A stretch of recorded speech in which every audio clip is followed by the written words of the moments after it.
Kevin and Kim here with Kostoff and Company for a little coffee talk. And we've got Kim Harp again with Coldwell Banker. Welcome, Kim. Glad you're here. Substituting for Derek, but I don't know if there's ever a substitute for Derek. Thank you, Kevin. Well, we're glad to have you.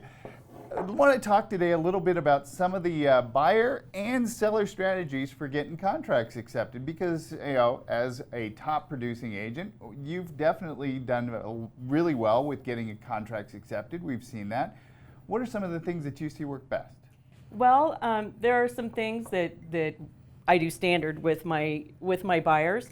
The first thing is getting them pre-approved, completely pre-approved. Not just pre-qualified on the back of a napkin? No, and not just a pre-qual letter. That just doesn't cut it. I want to know that they are all the way through and that they have been looked at fully so that when we write a contract, that seller knows that we're solid. Yep. And of course, at Nova, we do that. Yes, yes, for all of my buyers, yes.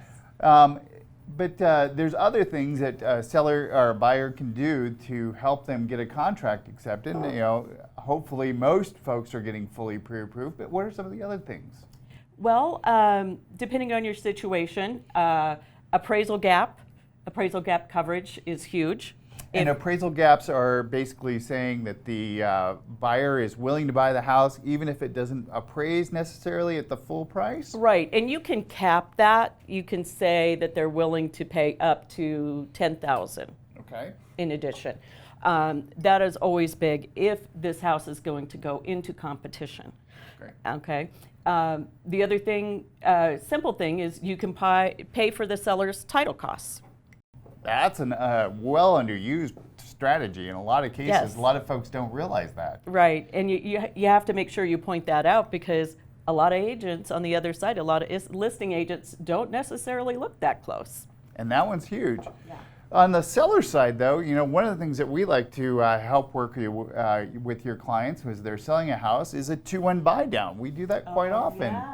Yeah. You know, the 2-1 buy down basically starts the payment for the buyer at 2 points less than the market rate. Right, huge advantage for the buyer. Yeah, definitely makes it look more attractive, I'm sure, to that buyer.